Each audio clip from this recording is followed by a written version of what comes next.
یہ کہانی ہے ایک ایسے نوجوان کی جس کی زندگی ایک ہی رات میں بدل گئی۔ یہ سفر ہے انتقام کی آگ سے نکل کر انصاف کی روشنی تک پہنچنے کا، ایک ایسا سفر جو نہ صرف اس نوجوان کی بلکہ ایک پورے شہر کی تقدیر لکھ دے گا۔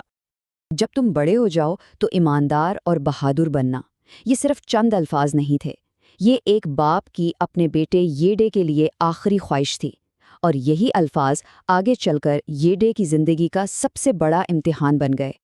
تو چلیے کہانی کے پہلے باب سے شروع کرتے ہیں، جو ایک ایسی تباہی سے شروع ہوتا ہے جس نے ایک معصوم بچے کو ایک طویل اور کٹھن راستے پر ڈال دیا۔ ایک رات اچانک ڈاکو حملہ کرتے ہیں۔ یینڈے کی آنکھوں کے سامنے اس کے والدین کو قتل کر دیا جاتا ہے۔ ڈاکو کسی پراسرار چیز کی تلاش میں تھے، لیکن یینڈے کسی طرح وہاں سے اکیلا بچ نکلتا ہے۔ جاتے ہوئے اس کے کانوں میں باپ کے آخری الفاظ گونج رہے تھے، زنان شہر جاؤ اور ماسی یاؤ کو ڈھونڈو۔ بس اسی لمحے سے اس کی زندگی کا صرف ایک ہی مقصد رہ گیا تھا، بدلہ لینا۔ ییڈے کی زندگی کا اگلا دور شروع ہوتا ہے جب اسے ایک سرپرست ملتا ہے، ایک ایسا سرپرست جو اسے ایک نیا راستہ تو دکھاتا ہے، لیکن وہ راستہ اس کی انتقام کی آگ سے بالکل الگ تھا۔ اپنے والد کی بات مان کر ییڈے آخر کار ماسی جھاؤ کو ڈھونڈ ہی لیتا ہے۔ ماسی جھاؤ نہ صرف اسے پناہ دیتی ہے بلکہ اسے اپنے بیٹے کی طرح پالنے لگتی ہے۔ اور یہیں پر کہانی میں اصل کشمکش شروع ہوتی ہے۔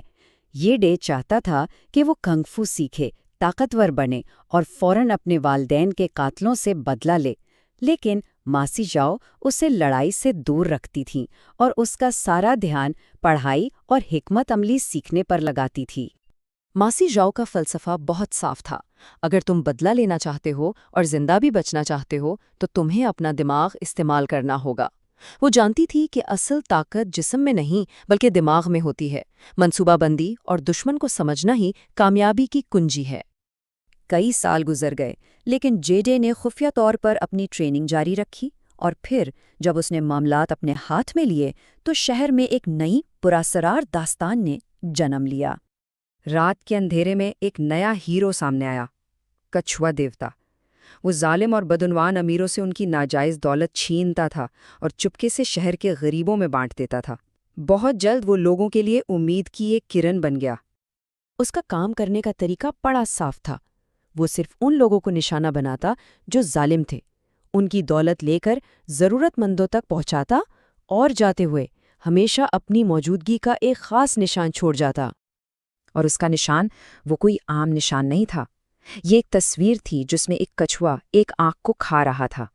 عام لوگوں کے لیے تو یہ ایک پہیلی تھی، لیکن ییڈے کے لیے یہ اس کے والدین کے قاتل باس ہو کے لیے ایک کھلا چیلنج تھا، اسے اندھیرے سے باہر لانے کا ایک طریقہ۔ لیکن کہتے ہیں نا کہ ہر عمل کا ایک رد عمل ہوتا ہے۔ ییڈے کے انصاف کے اس طریقے کے کچھ ایسے نتائج نکلے جن کا اس نے کبھی سوچا بھی نہیں تھا۔ تو سوال یہ پیدا ہوتا ہے کہ اس طرح کے انصاف کی قیمت کیا تھی؟ یہیں سے کہانی ایک بہت خطرناک موڑ لیتی ہے۔ باس ہو، جو ایک شاطر اور بے رحم دشمن تھا، اس نے اس صورتحال کا خوب فائدہ اٹھایا۔ اس نے بے گناہ لوگوں کو پکڑنا شروع کر دیا، یہی نہیں دوسرے مجرموں کو کچھوے دیوتا کے نام پر قتل کرنے کے لیے اکسایا، اور دیکھتے ہی دیکھتے لوگوں کا ہیرو عوام کی نظر میں ایک قاتل بن گیا۔ باس ہو نے ایک جال بچھایا اور ییڈے اس میں پھنس گیا۔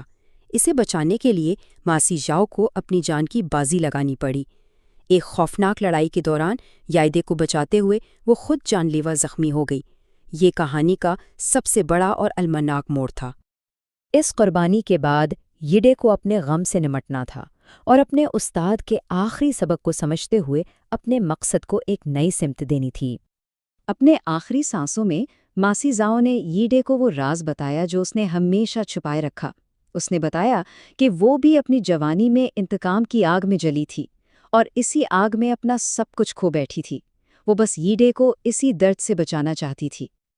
اور اسی لمحے ییڈے کو ماسی جاؤ کا اصل سبق سمجھ آیا۔ بات یہ نہیں تھی کہ لڑنا کیسے ہے، بلکہ یہ تھی کہ لڑنا کس لیے ہے۔ مقصد ذاتی انتقام سے کہیں زیادہ بڑا اور اہم ہونا چاہیے۔ آخر کار جب ییڈے نے باس ہو کو شکست دے دی تو اس کے پاس موقع تھا کہ وہ اپنے دشمن کی جان لے کر اپنا بدلہ پورا کر لے، لیکن اس نے اپنے استاد اور اپنے باپ کو یاد کیا۔ اس نے باس ہو کو مارنے کے بجائے قانون کے حوالے کر دیا، اور اس طرح اس نے تشدد کے اس چکر کو ہمیشہ کے لیے توڑ دیا۔ یہ ایک فیصلے نے زنان شہر کو صرف ایک ظالم سے آزاد نہیں کرایا، بلکہ لوگوں کو ایک نیا مقصد دیا۔ اب ان کا مشن بدلہ لینا نہیں، بلکہ ایک دوسرے کی حفاظت کرنا تھا، اور یہی ماسی جھاؤ کا اصل خواب تھا، جو آخرکار پورا ہوا۔ تو یہ کہانی ہمیں ایک بہت اہم سوال پر سوچنے پر مجبور کرتی ہے۔ انصاف اور انتقام کے درمیان آخر وہ لکیر کہاں ہے، اور اس لکیر کو پار کرنے کی قیمت کیا ہوتی ہے؟